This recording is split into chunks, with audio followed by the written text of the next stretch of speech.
成婚7载，首府夫君为一双儿女请了位女夫子。他解释道：府中内宅，男子出入不便，我怜惜女子不易，将束修都翻了倍，日日为儿女准备衣食，生怕他们饿了冷了。直到女夫子生辰那日，夫君偷偷带儿女去酒楼为她过寿，我才知道，原来女夫子是他早年落了难的青梅外室，就连我的一双儿女也替他们瞒着我。大家好，欢迎收看达达听书。爹爹，到底什么时候和夫子成亲啊？这样我们就是一家人了。娘亲总在家管我们，她什么也不懂，夫子当我娘亲就好了。崔琰的声音带着笑意。再过几天，我去讨一道平妻的旨意，不能让你娘欺负了兰儿。爹爹万岁！我站在门外，心如刀割，狠下了心肠，转身进宫拜见太后。姑母，赐我一道合离的旨意吧。可是那2个孩子呢？我抬起头，泪眼决绝道：一个也不要。太后望着下跪的我，眼眶心疼的红了。淑敏，那可是你怀胎10月生下来的骨肉，你真能割舍吗？世上哪个娘亲不疼娇？想起妻儿和宝这双儿女，我的心像被密密的针扎过。姑母，他们是崔家的血脉，崔树会安置好他们的，我只求和离。太后闻言叹息，想当年崔树不过是个寒门进士，你却在王公子弟堆里独独挑中了他。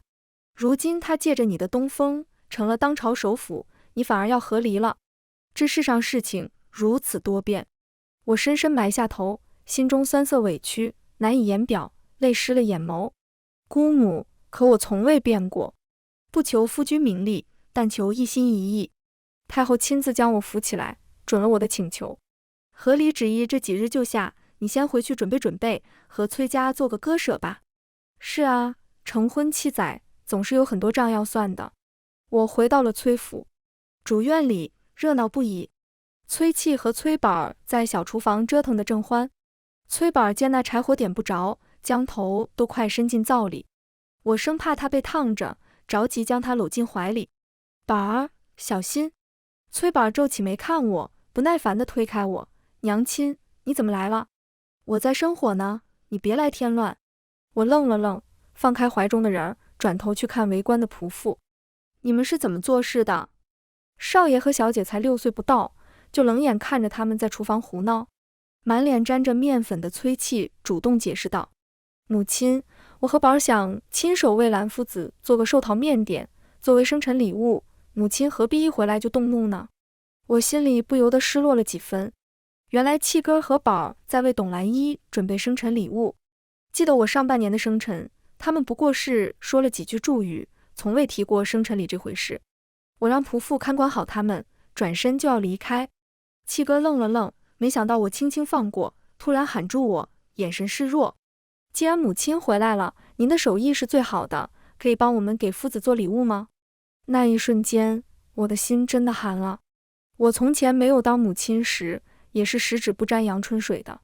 直到3年前，董兰一作为女夫子进了府，我担心2个孩子课上饿了冷了，日日要提前2个时辰早起，学着亲自下厨做好茶点，放进2个提盒里，又备好外袄、大氅等衣物，叮嘱仆妇再三用心。一连3年，风雨无阻，才练出了崔器口中的好手艺。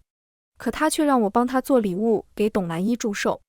我苦涩地摇头，母亲还有正事，你们喊上厨娘帮忙吧。契哥失望地低下了头。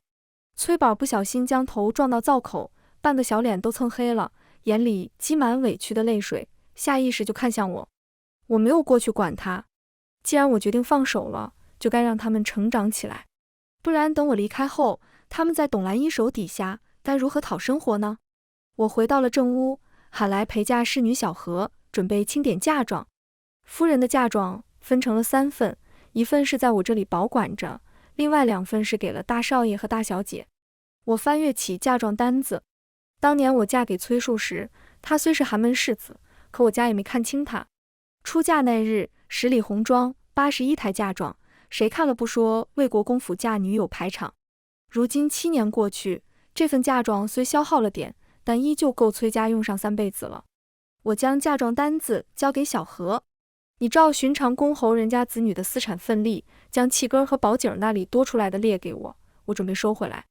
我就要离开崔府了，他俩尚且年幼，手里握着这么大一笔财产，难保不被董兰一盯上，哄骗得干净。从前我陪嫁的仆人少说也有100人，你数好卖身契，问问可有愿意跟我走的。小何微微吃惊，夫人，这时候突然清点家产，是有打算了吗？我淡淡的笑了，牵过他的手。我要离开这里了，去外面见见大好河山，看看辽阔天地。小何握住了我的手，不论姑娘要去哪里，我会永远陪着姑娘。房门被轻轻推开，主仆2人进了声。我立时站起身来，让小何收好嫁妆单子。芝兰玉树的首府大人走了进来。我在春风楼给你带了点心。崔树将食盒放在桌上，我打开来看，只觉讽刺极了。这不过是他中午携儿女和董兰一用膳时席上打包的一道没动的剩菜罢了。崔树却没注意我的脸色。路上被同僚耽搁，恐怕是冷了些，你若不想吃，就倒了吧。若是放在从前，他肯为我用上一点心思，我就已经欢喜极了。哪怕是残羹冷炙，看在他的份上，我也会动筷的。既然夫君也说冷了，那小何拿去倒了吧。崔树愣了，脸色不佳，但也没说什么。他陪我坐了一会儿。你今日去见太后了？怎么不让我陪你去？夫君带气根和宝姐出去玩了，我就抽空去陪姑母聊聊天。崔树长长的叹息道，2个孩子也都不小了，你事事亲力亲为，我是怕你也劳累了，不过还好他们很喜欢夫子。我没接他的话，低头去喝茶。崔树无言以对，就起了身，推说还有正事处理，快步离开了。翌日，我拿着列好的清单，带人去了兰竹院。我先找了儿子崔气。崔气快6岁了，是大孩子了。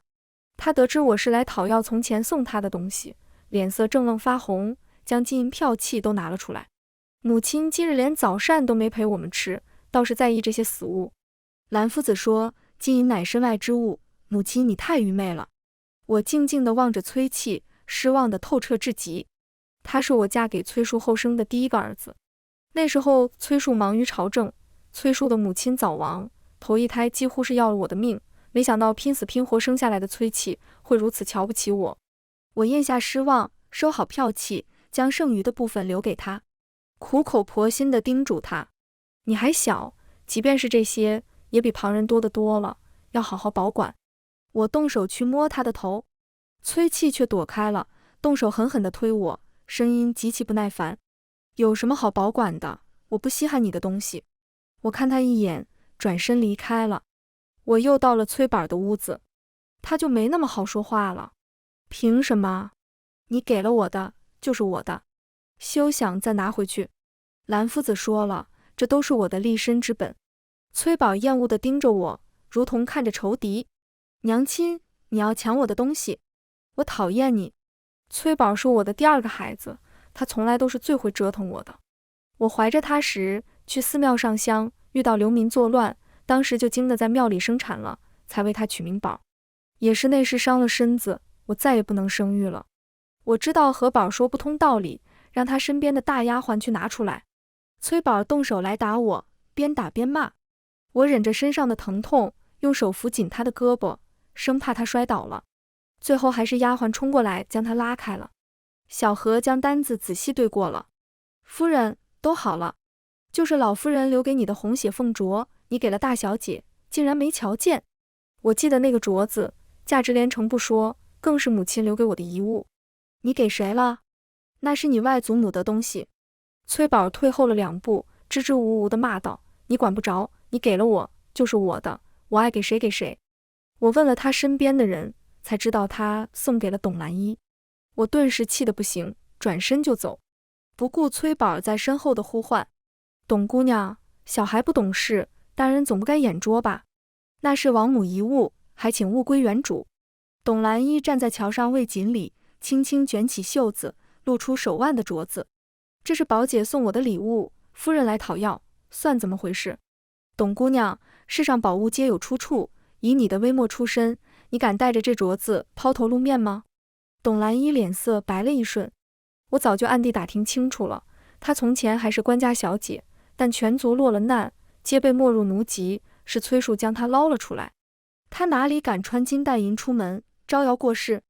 我伸出手来，董姑娘，物归原主吧。董兰依伸出了手，眸光飘忽，突然拉住我的手腕。我始料不及，往他身上贴近，两个人齐齐地倒头掉进水里。爹爹，快看啊！娘亲将夫子推进了河里。我整个人溺进水里，喘不过气来，耳边声音混乱。兰依！崔树纵身跳进水里，将董兰依抱在怀里。我在水里挣扎了许久，都无人来救，渐渐没了力气，心灰意冷地沉下去。等我醒来时，已是3日后了。床榻边的人抬起头来，双眼通红。淑敏，你如何了？崔树坐在床边，亲自喂我喝水。我望着他的眼睛，心头微微触动，面上没有任何反应。崔树从怀里拿出手帕，里面是断裂成块的红血镯子。兰夫子和我说了，他是想要还给你的，但你推他下去时磕碎了这镯子。这是归根到底是你过了分。我接过那碎片，指尖颤抖，想起昔年母亲为我添妆压香的光景，鼻尖酸涩，眼里盈满了泪，声音哽咽哭了出来。崔树抿紧了唇，让人好好照顾我，就回去休息了。小何进了屋，照顾我起居。夫人，大人这几日亲自照料，昼夜不分，倒是用心了。我低下了头，崔树约莫是因为没有救我，心里愧疚罢了，勾起苦涩的笑，收起了帕子。奴仆身契都数好了吗？这几年还在府里的，共有79人，都是效忠于老东家的。我点了点头，低头咳嗽起来。没过一会儿，崔契和崔宝得了消息，相邀过来看我。母亲，您终于醒了。娘亲，娘亲，我再也不和你吵架了。我望着2个孩子，心里怅然若失，淡淡的笑了出来，用手轻轻抚过他们的脸庞。小何读懂了我的眼色。大少爷，大小姐，都下去吧，夫人还要休息。是夜，崔树过来了。淑敏，那日我下水救了董兰依，众人都看见了，我决定给他名分。我坐在床上，一声不吭。崔树突然就来了火气，声音冷硬了几分。你进来摆脸色给谁看？要怪就怪自己。好端端怎么动起孩子的嫁妆？你要做什么？我不置可否，冷淡地看向他。那他今后就不是夫子了，对吗？崔树站了起来。是，他今后要和你以姐妹相称，但求你不要擅妒欺凌。我给他算了一笔账，既然要做妾，就是自己人了。从前的束修我算了他双倍，便还1半给我吧，也就几千两银子。崔树脸色冷沉地盯着我，和我僵持片刻，差人给我拿了银票。好，魏淑敏，那我便去向圣上讨个旨意，必要让兰依做个贵妾平妻入府。崔树拂袖离去。我望着他的背影良久，眼里蓄满了泪，一滴滴落在手背上，温热滚烫。小何，你现在就拿着银票去找伢子买个雅致的宅子。我还有几个铺子交给崔树在打理，铺子的掌柜仍是我的人，只是近几年的生意都向崔树的手下汇报。姑娘是说要收回铺子了，那可真是太好了。我们在姑娘手下时，生意倒是更好些。经营铺子的杜掌柜将账本悉数上交给我，唯独有一本单独挑了出来。这是东家的那位兰夫子，在我们这里赊了不少账。崔大人的意思是，就算了。杜掌柜似乎难以启齿。我翻了翻账本，董兰依竟然赊了1000多两的账，简直是把这个铺子当成他的庄匣了。崔树说的皆不作数，全都记下，到了日子去找他还钱。杜掌柜眉开眼笑，连连应下，那太好了。我乘车回到府上，崔树正在等我。下人来报，你将那几个铺子都收回了，你这是做什么？要和我分家了吗？我从他身旁经过，对他的话置若罔闻。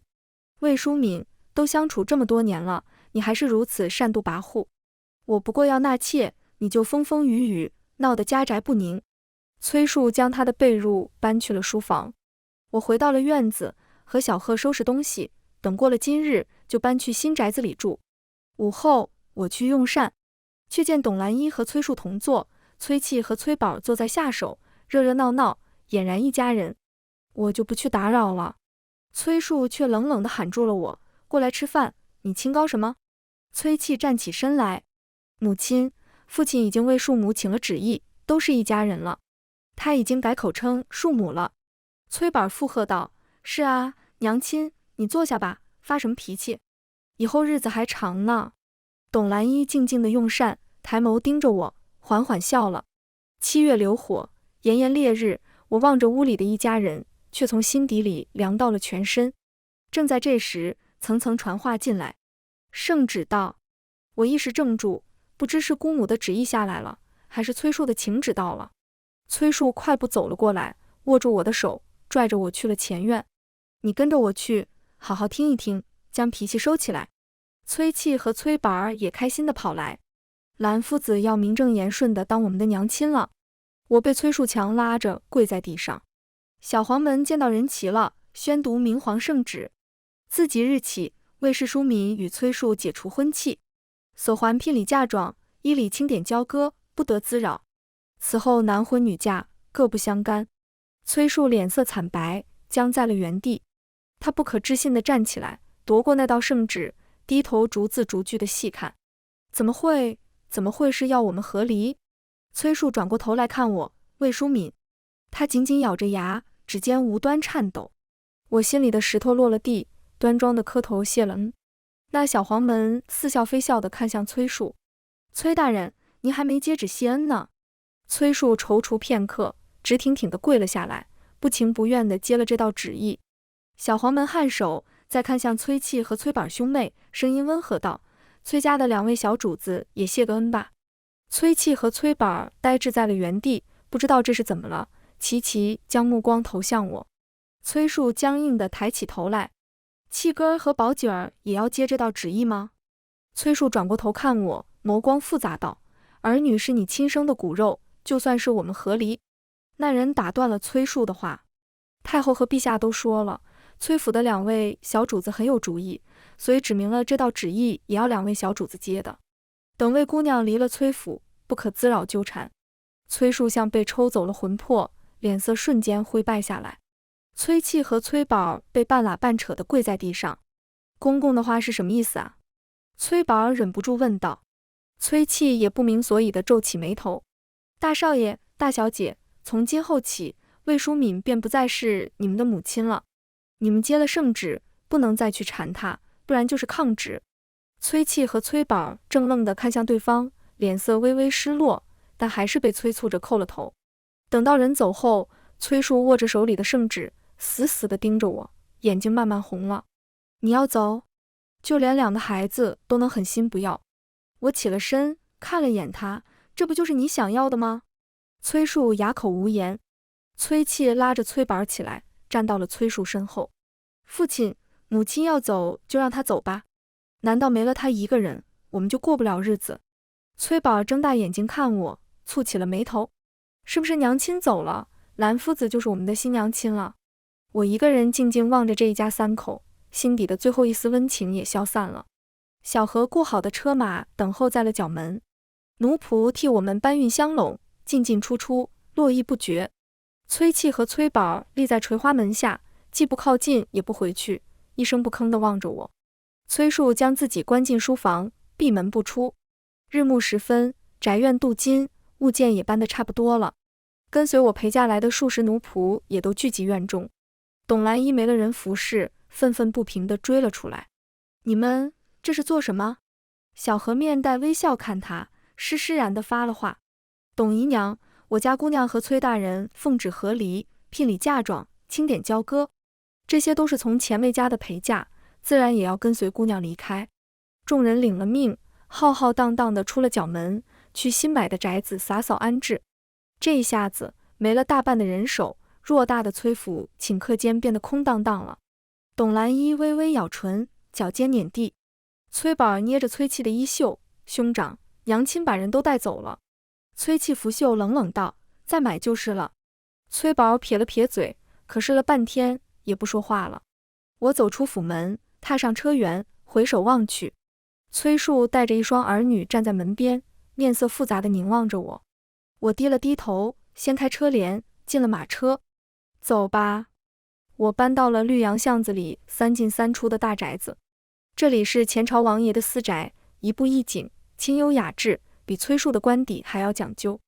长嫂冯氏是第一个上门拜访的，你兄长才知道这事，气得整夜都睡不着，让我来将你接回国公府，万事有他为你撑腰。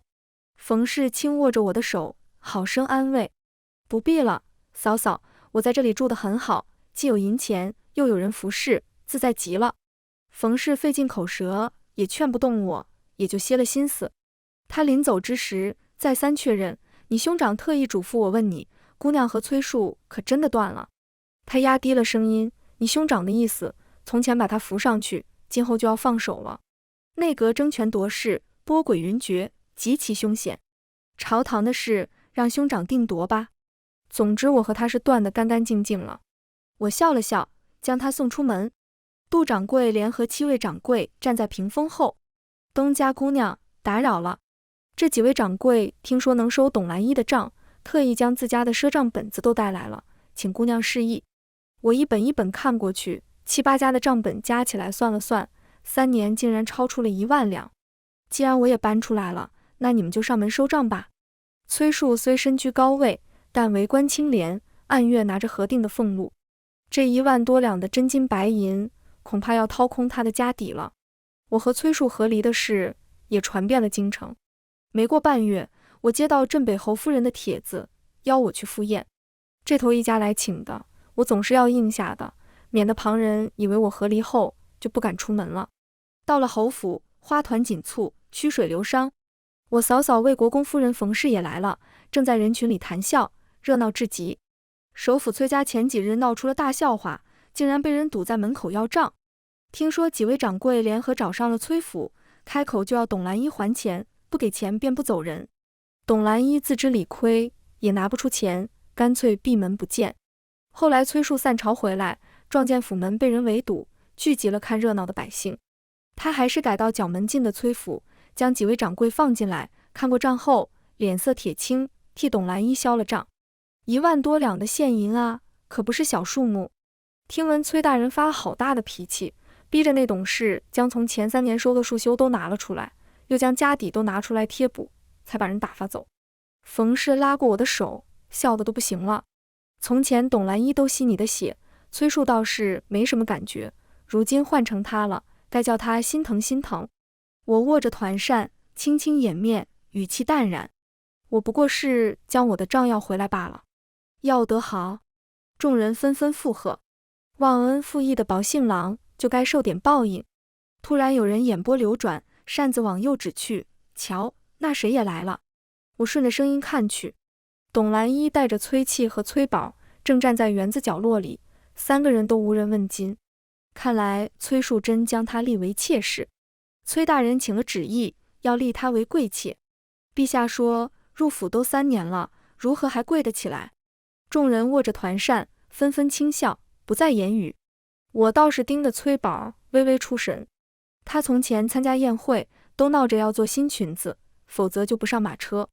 今日的他却穿了件旧衣裳，头上簪着常见的玉簪，带了一朵鲜花，略添几分颜色。崔宝无所适从地摸着衣袖，突然看到了我，顿时眼前一亮。娘亲！崔宝拎起裙子朝我跑来，抱住我的腰。我推开了他，崔小姑娘，不可如此称呼。崔宝眼里挤出泪水，委屈巴巴道：娘亲，娘亲，你怎么这些日子都不回来了？兰夫子还和我说，你把家里的钱都拿走了，我给你留了嫁妆的。我蹲下身，崔宝揪着脏污的衣袖，唯唯诺诺道：兰夫子把我的钱都收走了。娘亲，我连裙子都做不起了，你能不能？不能。我松开了手。崔宝抬头看我，睁大双眼：娘亲，可我是你的女儿。宝，我若是借了你1回，便有第2回、第3回，从今往后，你的兰夫子就会养着你来找我要钱。我盯着他的眼睛，一字一句道：所以我1分都不能借给你。崔宝不说话了。是不是他让你来要钱的？崔宝小脸惨白，委屈地望着我。可是我也想娘亲了。我站了起来，轻轻叹息：宝，你接过圣旨了，我已经不是你的娘亲了。崔器走到崔宝身后，正要开口唤我，嫂嫂走到我身旁，说有事与我商量。我对崔器点了点头，毫不留恋地走了。身后传来崔宝喃喃的声音：“兄长，娘亲是不是不要我们了？”崔气盯着我的背影，不发一言，深深抿紧了唇。嫂嫂将我拉到无人处：“你可注意到，镇北侯夫人一直在看你？”我愣了愣，看我的人多了。冯氏妇儿巧声道：“镇北侯的幼弟还未娶亲，原本他母亲大长公主在世，说他身子弱，养在佛前，人品相貌顶好，只是挑三拣四没定下。如今出了孝妻，倒是和我透出风来。”我这才懂了。按道理说，镇北侯的门槛不是董兰一能迈进来的，估摸着是镇北侯夫人要暗中查看我对这两个孩子是不是能撒得开手。不了，嫂嫂，我不愿二嫁，再说也太快了。冯氏微微敛眉，并不赞同。淑敏，哪有什么快不快的？你总是要再嫁的。再说以你的家世，国公府千金，太后亲侄女，当年若不是你亲事定得过早，恐怕就定给了徐怀介。我知道嫂嫂是为我好，只得笑了笑，搪塞过去了。但镇北侯府似乎盯上了我，一连3个月，3天2头递下帖子，插花雅集，宴席不绝。我因此瞧见过几回董兰一，人人都知道他如何上位的，又是借着教导子女的夫子名义，又是偷赊嫁妆铺子的账，连能出门应酬的妾室都不屑与他为伍。正经女眷更是连看他一眼都嫌脏了眼。董兰一偶尔见到我，也想过来搭话，但根本进不到我的身前。崔气和崔宝陪他出了几次门，便觉察出兰夫子在家里颇有地位，但到了外面却备受冷眼，跟着董兰一出入门庭，连带他俩也看人眼色，就渐渐不来了。尤其是崔气，首府嫡子，从前没人敢说他，现在被众人奚落，上回便撞见董兰一拉他，他冷冷地扶开手，让他当众没了脸。不过董兰一的脸皮还是厚，每每镇北侯府夫人和我说话时，他就站在远处静静地看着。当日宴后，崔树破天荒地来接董兰一，当众堵住了我。魏淑敏，这才和离了几日，你就要嫁人？数月未见，崔树身形消瘦，气色不佳，约莫是夜夜睡不安稳，眼下有了明显的淤青。他注视着我良久，脸色青白交加，全然没有了往日云淡风轻的贵公子模样。男婚女嫁，各不相干。崔树，你来纠缠我，是要抗旨吗？崔树微微抿唇，闭口不言。我正要转身离去，他扯住我的袖子不放。魏淑敏，你是不是忘了，你的身子都不能生育了，除了我，你还能嫁给谁？众人纷纷怔愣地看向我，我不可置信地回过身来，高高抬起手来，抽了他一耳光。崔树，你说这种话，你还是人吗？我气得浑身发抖，几乎连站都站不住。崔树微微低着头，脸上直痕清晰，声音颤抖。魏淑敏，你绝了嫁人的心吧？你跟我回家，我们重新来过。你走了以后，七哥连饭也吃不下，宝更是每晚都哭。我静静地望着他，心里哀伤悲痛，讥讽地笑了一声。崔树，我17岁嫁你为妇，操持内宅，生儿育女，没有功劳，亦有苦劳。你3年前进了内阁，3年前便使了手段，将董兰一养做外室，做了外室犹嫌不够，还要弄进府里，朝夕相对。你不说将我视为结发妻，你有把我当人看吗？崔树脸色白了一瞬，原来你早就知道了，你当别人都是傻子。我不再理会崔树，走到镇北侯夫人面前，她脸色略微难堪，低头咳了咳。我轻轻施了一礼，感谢夫人错爱，再走到众人面前，各位，淑敏已自立门户，手续齐全，终身不嫁，日后开府设宴，还请各位赏脸。崔树闻言，面色慌乱，追了过来。镇北侯夫人及时让人将他拦住。我轻轻施礼，松了松手，出了府门。那淡白色的帕子落了地，被风卷起来，往后飘去，停在崔树脚边。他弯腰捡起来，握在手心，定在了原地。崔树久久未曾抬头，一颗颗眼泪接连滴落在地上。你要自立门户？长兄魏真接过了我的茶。兄长，我不想再嫁一次，再换一个男人服侍。女子自立门户固然艰难，但我能做的事也多了。我说我和你嫂嫂也没得罪过你，你怎么就躲在这里不回家呢？原来是这个打算。魏征同我聊了一下午，见我不是心血来潮，便也放手让我去做了。我选了个晴朗的好日子，将做好的魏府门匾悬挂上了府门。这2个字是我特意让太后姑母请了皇帝的御笔。下人当街放起了鞭炮，爆竹壳铺满了半条巷子，红得喜气四溢。我和小何站在门口迎接客人，京城里几乎数得上的世家门户都来送礼赴宴了。崔器带着崔宝站在了门口。我记得崔树是送了礼，但被我退了回去，而这对兄妹身边竟然也没有仆从跟随。我指了指他俩，和下人耳语2句，下人就连忙跑走了。崔器注意到我的举动，走了过来，脸色好了些。母亲，我们特来祝贺。他用手肘碰了碰崔宝，崔宝从怀里取出被修好的红血镯子，小心翼翼地递到我眼前。娘亲，我请人把它修好了，对不起。我见到这镯子，神色微微黯然，世间再好的宝物，碎了也就不值钱了，也没有伸手去接。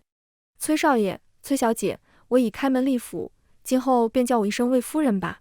崔宝双手拿着那镯子，用力地举到我面前，忍不住哭了出来。娘亲，我知道错了。董姨娘她对我不好，把我的东西都搜刮走了，我爹也不管我们。我院里的丫鬟只剩2个了，他们趁你不在都敢欺负我。崔器还想保留颜面，拉起他的手，制止了他的哭声。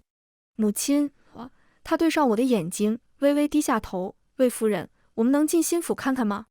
我让人搬了2个凳子，让这2人坐下。等等吧。崔器和崔宝安安分分地坐在凳上。没过多久，下人将崔树喊过来了。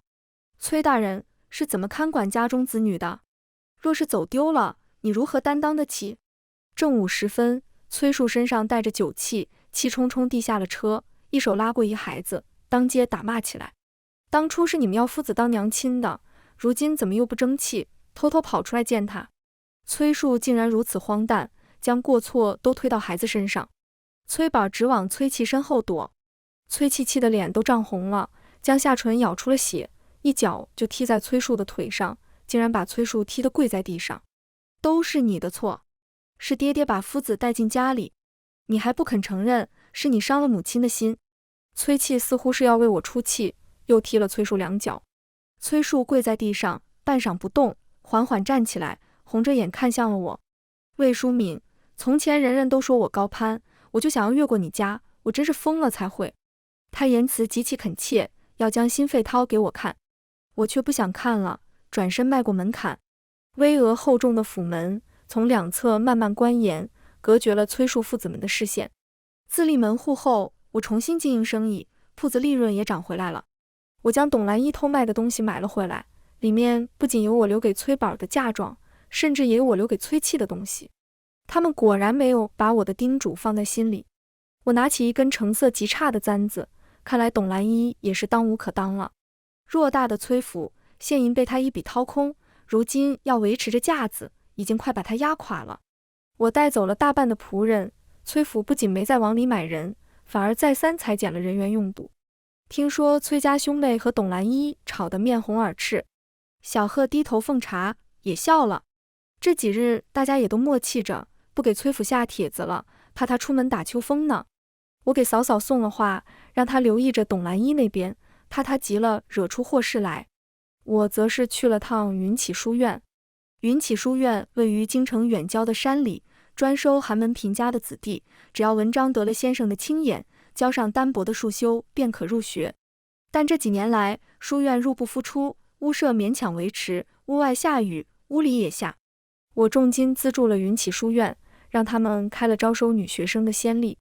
不少受教于云起书院的寒门士子，都上门来向我行感激之礼。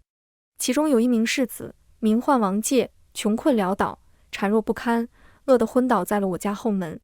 我就收留了他，将他安置在前院。此外，我还挑选了几个资质上乘低士子资助，若是日后有人中了进士，倒是可以引荐给兄长。我忙于资助书院时，崔树却出了大事。董兰一背地里瞒着崔树，收了外地官员的贿赂，却并不做事。要说他也聪明，旁人哪敢想出这法子。收了案钱从不做事，起初也没人敢告首府，要不是遇到个家财散尽、走投无路的人，估计还不会捅出来。我放下手里的茶盏，起身对冯氏行礼：“多谢嫂嫂。若不是嫂嫂肯留意着他，提前派人刺破这事，恐怕他还要酿成祸及全家的大罪了。”冯氏将我扶起来：“你这人啊，虽然说是不管了，但总归还是看顾那2个孩子的。崔气和崔宝的事，我是下定了决心，不会再沾手了。但我也不会冷眼看着董兰一害死他们。董兰一大手大脚的挥霍惯了，收了成千上万的银两，也不觉得是多大的事情。崔树在朝上被弹劾时，还毫不知情，满口否认。直到御林军捉拿住董兰一，又抄出了账本，他才意识到那女人在暗地里做了什么事。崔树怒火攻心，当场呕血，当场就休了董兰一。陛下看在他却不知情的份上，没有治他的贪污重罪，只降了他的品级，停了半年俸禄，令他退出内阁。董兰一被判停杖20，打得皮开肉绽，被送回了崔府。没过几日就被赶出来了。听说崔树在给2个孩子找继室，不过上回镇北侯府的事，冯氏压低了声音，正经人家的女儿多少都看不上他了。总有人会看上的。以崔树的皮相，我不担心他的姻缘。冯氏点了点头，拿眼睛斜我：“那你呢？”我什么？我笑了笑：“你兄长给我下了严令，你都自立门户了，要我必须让你找人入赘，否则我就住在你府上不走了。”我和兄嫂僵持了小半年，打起了借住府上的王介的主意。他听了以后也是愿意的。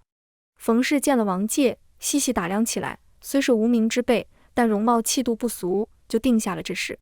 我和王介签好婚书，过了户籍，关上门过日子。我与王介成亲后的第2年，崔树还是没有娶上继室。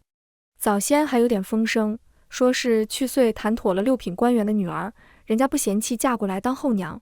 但董兰一被休后，一不做二不休，将崔府银钱全都卷跑了。半年后被官府捉拿回来，钱早就都花没了。他被关进了牢狱，日夜哭喊崔树，还有契哥和宝姐的名字。崔树去见过他一面，没几天董兰一就死在牢里，草席卷了尸，扔到乱葬岗。崔树那边因凑不出像样的聘礼，那家也就不答应了，不乐意拿嫁妆去填崔家的火坑。熬到今年夏天，崔树低声下气起来，彻底放低了条件。媒人跑遍了半个京城，寻不到一家商户的姑娘。小何不由得叹了口气，季氏的门第是要比原配差些，但从国公府的独女落到商户女，可真是一落千丈。我认真翻阅账本，只见飞速划拉算盘。他守着清贵门槛，没有钱也没用。他该谢谢这姑娘，搭救他于水火之中。王介就静静坐在旁边，听着我们主仆八卦，一心替我摇扇子。他除了不爱出门，温顺的过了分，几乎没有缺点了。我往旁边一伸手，便有润好的笔递进手里，忍不住弯了弯唇。崔树和商户女的婚姻维持了1年，就缘尽了。听闻崔夫人正怀着孕，大姑娘失手推了她，让她当场就见了红。崔夫人那胎没保住，被她母亲上门带走，很快就和崔树和离了。而崔宝被崔树打了一耳光，关进了院子，不许再出房门半步。崔树从此便不娶妻了，也几乎求娶不到人了。众人唏嘘不已。崔夫人我见过，虽出身商户，还是个和气人呢。是崔大姑娘性子高，说她是太后的外侄孙女，从不肯给崔夫人面子。他们是在试探我的态度。我低头笑了，淡淡回应道：“我与崔树的2个孩子可毫不相干。”这下就绝了崔宝以我的女儿自居，日后想要沾亲带故、高价恭候人家的心思了。听闻崔宝为此在家里哭了小半年。京城近来事多，镇北侯府的公子不见了，听说是几年前在佛寺闭关清修，结果闭关结束，发现他人早就不在了。而这几年过去，我资助的27名士子里，真有2个走了运，中了3甲进士。云启书院跟着水涨船高，成了京城第1书院，读书名额千金难求。就连京城勋贵人家也将公子千金们往那里送去。傍晚时分，10岁的崔气正站在角门外，身后只跟着一个小厮。魏夫人，我也想进云启书院读书。他将手里的食盒递给我，见我不愿意接，低下了头，放在了地上。我打量着气哥，这些事应该是你父亲操持。崔气讪讪地收回了手，声音发哑。父亲说，学问在于自身，不必破费。我点了点头，淡淡道，这倒是和你从前说的金银是身外之物，不谋而合了。崔气面色羞愧，哑然半晌。我知道错了，我从前只见父亲暗独劳形，如今才知只有母亲是家里真正的倚仗。我没说什么，让他尽快回去。角门关上时，崔气突然抓起食盒，用手掌扒住门缝，手指被夹得通红肿胀。他却全然不顾，眼眶微湿，着急地对我喊道：“母亲，书院的事便算了，这是我和宝儿亲手做的糕点，特意做给母亲的。”我站定了脚，继续往回走。小贺回去接过食盒，烛火昏昏，我坐在床榻上，拿起那糕点，轻轻咬了一口。如何？王介笑着看我。从前很想吃，如今吃到了，也不过尔尔。我放下半块糕点，就让人撤了下去。到了夜里，觉得嗓子里的甜物发了腻的恶心，我趴在床边吐了出来。王介连忙披了衣裳，连夜去请大夫。我竟然有喜了。夫人的身子受孕是难了些，但郎君肾气充盈，固本培元，几年下来也就滋养好了。王介移开眼去，轻咳了咳。我脸色微微发烫。这几年我和王介自然不是清汤寡水，但以为言嗣无望，从来没有避孕。王介坐到了床边，面色凝重。夫人，我是想一辈子和你过下去的，但有一件事要和你坦白。王介带我去了镇北侯府，原来他就是从前镇北侯府想要与我一亲的那位徐怀介。当初那桩亲事是他的心意，但被崔树从中搅黄了。他得知我终身不嫁，只好亲自下山寻求姻缘。镇北侯夫人本就中意我，见有了孩子，更是喜不自胜。徐怀介信奉佛学，不拘世俗，拒绝兄长嫁娶的安排，仍是要跟我回府生活，定下孩子两头上谱的事，便带我离开了镇北侯府。他惴惴不安道：“你可生气了？”我盯着他半晌，淡淡的笑了。我早就知道你的身份了。当初太后要替我把关，让我带了王介的画像进宫。徐怀介自小养在佛前，没几个人认得他，但太后是亲眼见过的。他怔愣道：“那你，徐公子都不介意入赘委屈，我自然不介意你出身高贵。”徐怀介低头笑了，牵过我的手，语气不以为意。人要是心里委屈，山珍海味哄着他，只会越来越委屈。可我心里真不觉得委屈，青灯古佛，晨昏相求，夫妻相守。他曾在年少时远远见过我陪太后去寺里上香，当时就上了心，后来得知我定亲，他又去守孝，兜兜转转，是差了些缘分。我将崔气的文章糊了名字，掺在寻常学子的文章里，送进云起书院，能不能通过就要靠他自己了。过了3个月，崔气收到书院的回信，他在启程求学前来到我府前，五体投地，磕了3个头，才转身上马车。我和徐怀介生下了女儿，随了我的姓氏，名为魏瑶。徐怀介的大哥继承了镇北侯的爵位，对幼弟愧疚至极，便到皇帝跟前，以大长公主的嫡亲血脉为由，为魏瑶求了郡主的恩典。多年过去，崔树失了魏国公府的庇护，加上出了几回差错，被后来人踩得一蹶不振，已经一贬再贬，降成了4品的闲职官员。原本的首府官邸早被收了回去，一家人连带着7、8个仆人搬到不应巷的3大间屋子了。好在崔家还有田庄地契，加上崔树为官的俸禄，勉勉强强养得起家。只是10口人挤在不应巷的院子里，日子过得逼仄拥挤。前年崔妻2次名落孙山，回到家中日夜苦读。他很想考得功名，再来求我谅解，但越是在意拼命，越是事与愿违。徐怀介看过他的考卷，摇了摇头，只说崔家祖坟的青烟恐怕都被崔树烧完了。崔树还想指点崔气的学问，盼他早日成家立业，但父子关系闹得很差。我当年是3甲进士，还指点不了你吗？父亲，我和你出身不同，我本该是魏国公府的亲外甥，若不是你当年色令智昏，我和志瑜要靠科举才能谋得差事。崔树见儿子如此势利，气得心肺刺痒，咳嗽难止，身体每况愈下。其实崔气头一回落榜，就往魏国公府送过名帖，自称是国公的亲外甥。兄长说没听过什么崔家的外甥，连大门都没有让他踏进。眼看崔器科举无成，崔树为他一亲，但崔器自小眼高于顶，不是嫌门第不好，就是嫌相貌寻常，耗了1-2年，一个也看不上。而在一亲的日子里，崔器让妹妹身边的丫鬟怀了孕，不仅她的婚事无望，全家皆是颜面扫地，崔宝连门都不出了。崔树气得重病了半个月，分家令过，再也不管他了。后来我带着魏瑶再见崔宝时，他已经16岁了。崔宝过来拜见我，魏夫人安好，再对魏瑶屈膝行礼，郡主安好。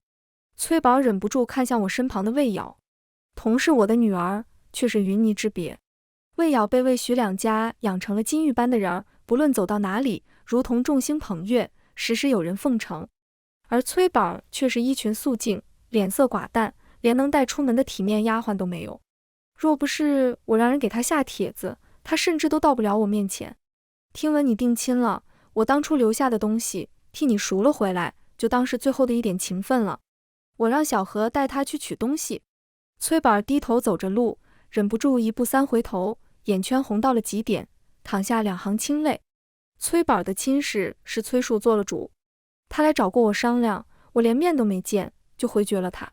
全京城都知道我与崔家没了干系，崔宝挑挑拣拣，只能和崔树的同僚家定了亲。那孩子中了举人，下放到北边去做县城，恐怕崔宝嫁人以后再也回不到京城了。魏瑶问我，娘亲，那姐姐为何伤心？我牵着她的手往外面走去，语气寻常，因为她要嫁人了，嫁人就会伤心。魏瑶想了想道，那我不嫁人。你不用嫁人，你是昭郡马。我为什么是马？宴席散了，个人回府，我带着魏瑶出了门。徐怀介立在马车边，快步上来迎我。可算散了。徐怀介抱起魏瑶上了车，再将我扶上了车。我不经意看到站在路边的崔宝和崔树。崔树还不到知天命的年纪，头发都白了大半，穿着洗旧的长服，眉眼颓然失意，显得沧桑至极。曾经芝兰玉树的公子，太后的前侄女婿，不到30就官至首辅，却被内宅前事搓磨到如斯地步。近来吏部着贬官员，闲职京官与地方官员轮换。徐怀介的声音响起，个人都在暗暗使着劲呢，唯恐倒了霉，落到穷山恶水里。崔树抬头看见了我，眉眼微动，低头整了整衣衫，就要走到马车旁边。我坐近了些，落下帘子，那让他走远些吧。徐怀介顺势揽住我，轻轻点头，对外吩咐道，走吧。崔树正要靠近车身，没想马车陡然行驶，他往后退了半步，脚下不稳，重重地摔倒在地。他一时爬都爬不起来，只能扬起脖子，定定地望着前方。落日余晖，挂着魏字灯笼的马车缓缓驶出了这条街，也驶出了崔树的余生。全文完，达达听书，感谢您的观看。每天上新精彩小说，喜欢就订阅吧。